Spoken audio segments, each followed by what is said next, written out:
अस्सलामुअलैकुम वरहमतुल्लाहि वबरकातुहू। नहमदुहू व नुसल्ली अला रसूलिहिल करीम। अम्मा बाद फ़ाऊज़ु बिल्लाहि मिनश शैतानिर रजीम। बिस्मिल्लाहिर रहमानिर रहीम।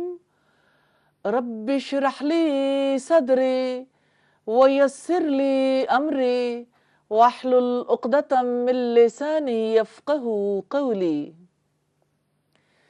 अल्लाह सुब्हानहू व तआला का रंग अल्लाह ताला की रहमत का रंग है। रहमत बेलौस मोहब्बत को कहते हैं जिसमें कोई गर्ज नहीं होती।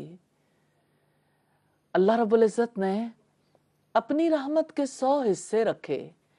नबी सल्लल्लाहु अलैहि वसल्लम ने इसके बारे में इरशाद फरमाया। सईदना अबू हुरैरा रज़ी अल्लाहु ताला अन्हु से रिवायत है कि अल्लाह ताला ने अपनी रहमत के 100 हिस्से बनाए और अपने पास उनमें से 99 हिस्से रखे। सिर्फ एक हिस्सा जमीन पर उतारा। उसकी वजह से तुम देखते हो कि मखलूक एक दूसरे पर रहम करती है, यहाँ तक कि घोड़ी अपने बच्चे के ऊपर से सुम हटा लेती है कि कहीं उसके बच्चे को तकलीफ न पहुंचे, तो ये भी उसी रहमत का हिस्सा है। ये सही बुखारी की 6000 नंबर रिवायत है, जिससे हमें अल्लाह ताला की रहमत का अंदाज़ा होता है। और अल्लाह ताला की रहमत ऐसी है जो उसके गुस्से पर गालिब है। सईदना अबू हुरैरा रज़ी अल्लाहु ताला अन्हु से रिवायत है, नबी सल्लल्लाहु अलैहि वसल्लम ने इरशाद फरमाया, जब अल्लाह ताला मखलूक को पैदा कर चुके तो अपने आप पर अपने पास मौजूद किताब में लिखा, मेरी रहमत मेरे गुस्से पर गालिब होगी। अल्लाह ताला अर्रहमान है, अर्रहीम है।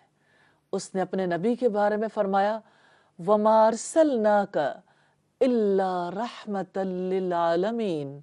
हमने आपको तमाम जहान वालों के लिए रहमत बनाकर भेजा है। अल्लाह ताला बंदे मोमिन से भी रहमत चाहते हैं कि वो मखलूक के हक में रहीम और शफीक हो जाए। नबी सल्लल्लाहु अलैहि वसल्लम की रहमत को देखेंगे। सईदा आयशा सिद्दीक़ा रज़ी अल्लाहु ताला अन्हा कहती हैं, मैंने अल्लाह के रसूल से पूछा, क्या आप पर कोई दिन ओहद से ज्यादा सख्त भी गुजरा है? उस पर आपने फरमाया, तुम्हारी कौम की तरफ से मैंने कितनी मुसीबतें उठाई हैं, लेकिन इस सारे दौर में मुझ पर उक़बा का दिन बहुत सख्त गुजरा है। ये वो मौका था जब मैंने ताइफ के सरदार के सामने अल्लाह ताला के दीन को पेश किया, उसे अल्लाह ताला की तरफ बुलाया, दावत दी, तो उसने इस्लाम कबूल नहीं किया, मेरी दावत को रद्द कर दिया। मैं वहां से इंतहाई रंजीदा होकर वापस लौटा। फिर जब मैं कर्नो सालिब के पास पहुंचा, तब मुझे होश आया। मैंने देखा बादल का एक टुकड़ा है जो मुझ पर साया किए हुए है। मैंने देखा कि सईदना जिब्रील अलैहिस्सलाम उस बादल के टुकड़े में मौजूद हैं। उन्होंने मुझे आवाज दी, मुझे सलाम किया और कहा, मोहम्मद।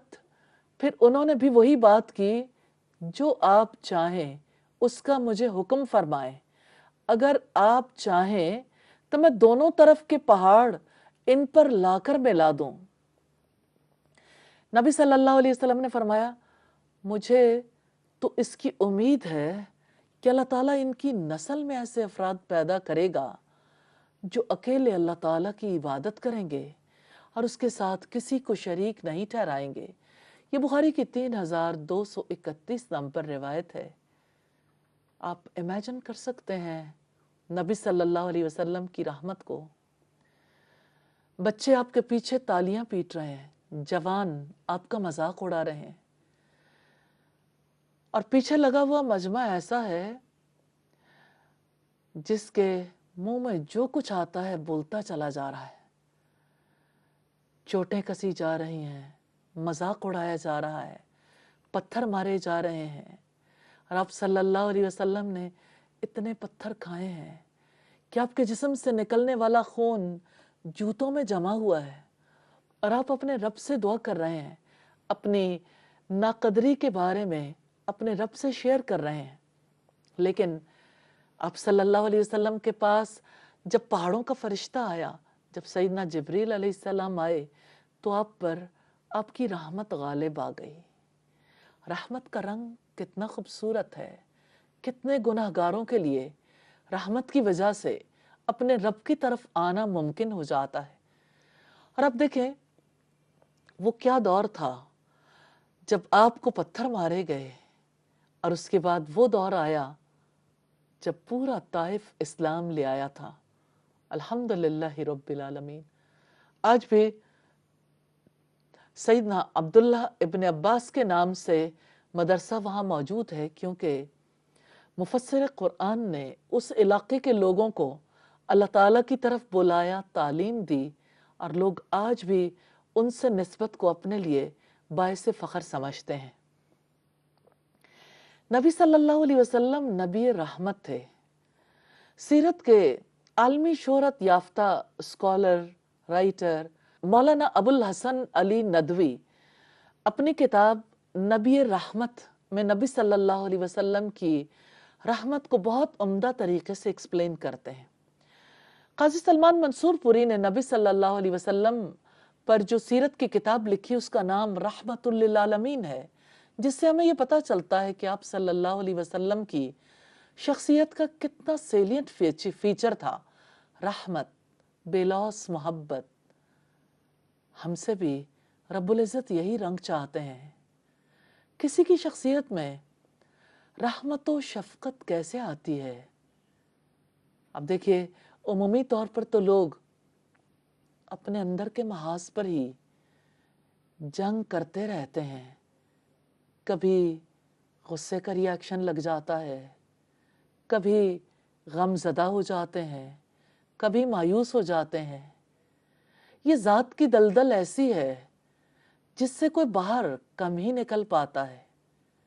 ज़ात का कैदी जब अपनी ज़ात के घनचक्कर से निकलता है तो रब की बड़ाई की तरफ तवज्जो करता है। पूरी कायनात में जब रब की रहमतें, उसकी नेमतें देखता है, तो वो अपनी ज़ात से बाहर अल्लाह की रहमतों को महसूस करके अपने अंदर भी रहमत को महसूस करता है, और उसे रहमत से ज़्यादा कोई चीज़ अजीज नहीं रह जाती। रास्ते की रुकावट हमारी अपनी ज़ात है।